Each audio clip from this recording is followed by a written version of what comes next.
السلام علیکم. آج ہم بات کریں گے کانسٹیپیشن یعنی قبض کے متعلق. میں آپ کو قبض کے متعلق ہر چیز سے آگاہ کروں گا کہ قبض کیوں ہوتی ہے، کیسے ہوتی ہے، کن لوگوں میں ہو جاتی ہے اور اس کے لیے کیا کیا تدابیر اختیار کی جاتی ہیں.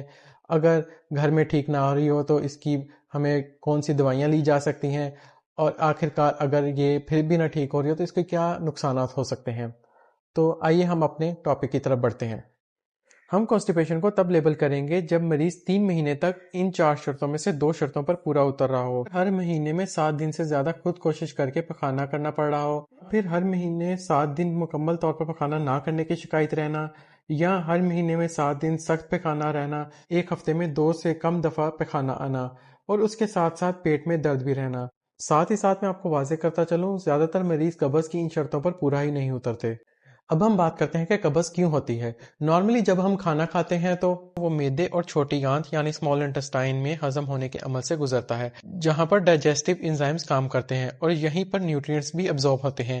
اس عمل کے ہونے کے بعد ویسٹ جو بچ جاتا ہے وہ بڑی آنت کی طرف آتا ہے جسے ہم لارج انٹسٹائن کہتے ہیں، اور یہاں پر اس ویسٹ سے پانی جذب ہوتا ہے جو اس ویسٹ کو مزید ہارڈ کر دیتا ہے. اگر کسی انسان کو قبض ہو تو اس کا بڑی آنت سے ویسٹ کے گزرنے کا عمل سست ہو جاتا ہے، جس کی وجہ سے زیادہ پانی جذب ہونے لگتا ہے اور سٹول کو سخت کر دیتا ہے. اب میں آپ کو وہ وجوہات بتاتا ہوں جس کی وجہ سے قبض ہونے کی شکایت رہتی ہے. سب سے پہلے وہ ڈائٹ لینا جس میں فائبر بہت کم ہو اور پانی کا کم پینا، جیسے کہ زیادہ تر سردیوں میں لوگ پانی بہت کم پیتے ہیں اور سردیوں میں قبض کی شکایت بھی زیادہ بڑھ جاتی ہے.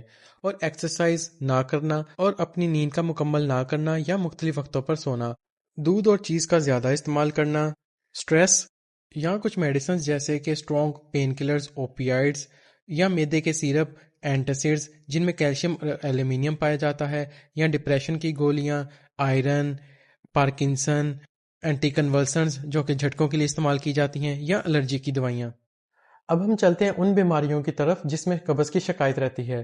سب سے پہلے تھائرائیڈ کی کمی، پھر ڈائبٹیز، بلڈ میں کیلشیم کا زیادہ ہونا، اریٹیبل باؤل سنڈروم، ڈائیورٹیکولائٹس جسے بڑی آنت کی سوزش بھی کہا جاتا ہے، کولوریکٹل کینسر، یا نیورولوجیکل ڈس آرڈر جیسے کہ ریڑھ کی ہڈی کی انجری، ملٹیپل سکلیروسس، پارکنسن اور سٹروک. ان کے علاوہ انٹسٹینل obstruction بھی ہو سکتی ہے، یا انٹرسیپشن والوولس، کہ کچھ بیماریاں آپ کو اسکرین پر نظر آ رہی ہوں گی. ان سب کی وجہ سے قبض ہو سکتی ہے.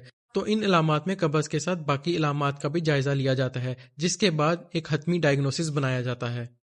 اب میں آپ کو بتاتا ہوں قبض کن لوگوں میں زیادہ تر پائی جاتی ہے. قبض زیادہ تر 65 سال سے اوپر کے لوگوں میں پائی جاتی ہے، اور وہ بھی وہ لوگ جو ورزش نہ کرتے ہوں، یا پھر پریگنینسی میں، اور جو لوگ گوشت کا زیادہ استعمال کر رہے ہوں، یا ایسی دوائیاں لے رہے ہوں جو میں نے آپ کو پہلے بتائیں، یا دماغ یا ریڑھ کی ہڈی کا مسئلہ ہو.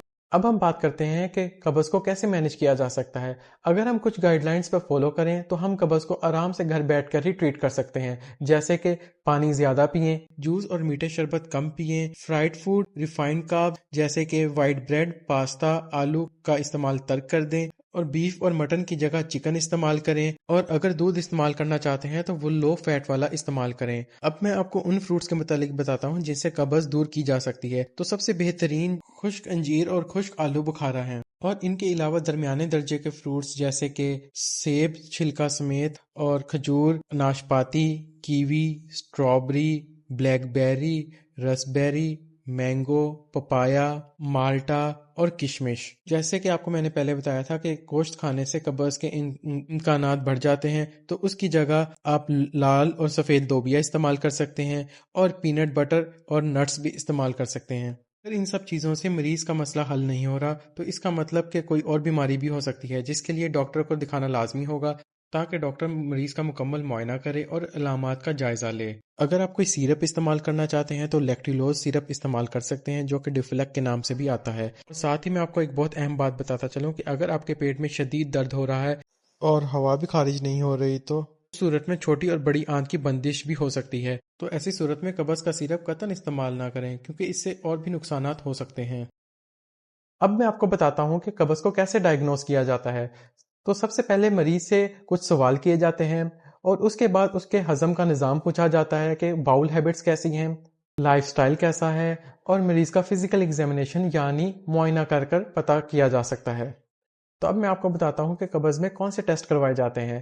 تو اگر مریض ان 4 شرطوں میں سے 2 شرطوں پر اتر رہا ہو جو میں نے آپ کو پہلے بتائی تھیں، اور گھر میں ٹھیک نہ ہو رہا ہو تو پھر ہم ان ٹیسٹوں کی طرف بڑھتے ہیں، جیسے کہ سب سے پہلے آتے ہیں بلڈ ٹیسٹ۔ جیسے کہ میں نے آپ کو پہلے بیماریاں بتائیں، ان بیماریوں کو ڈائگنوز کرنے کے لیے اور اپنے حتمی ڈائگنوسس کی طرف پہنچنے کے لیے ان کے علاوہ پیٹ کا سی ٹی اسکین اور MRI کرایا جا سکتا ہے، اور کولونوسکوپی اور سگمائٹوسکوپی بھی کروائی جا سکتی ہے۔ تو اب میں آپ کو بتاتا ہوں کمپلیکیشنز یعنی نقصانات کے متعلق۔ اگر کوئی مریض احتیاطی تدابیر استعمال نہ کرے اور ٹریٹمنٹ نہ لے تو ہیمورائڈز کا شکار ہو سکتا ہے، جسے پائلز بھی کہا جاتا ہے۔ اس کے علاوہ فیکل انفیکشن یعنی پیخانے کا ایک جگہ ڈھیر ہو جانا اور اس کا نکلنا بہت مشکل ہو جاتا ہے، آخر یہاں تک کہ سرجری کروانی پڑتی ہے۔ اور اس کے علاوہ پیلوک فلور مسل بھی ڈیمیج ہو سکتے ہیں، اور یہ مسل بلیڈر کو کنٹرول کرتے ہیں، جس کی وجہ سے سٹریس یورینری انکانٹیننس ہو سکتا ہے۔ مطلب یہ کہ پیٹ کے اوپر تھوڑے سے سٹریس کی وجہ سے بھی یورین نکل سکتا ہے۔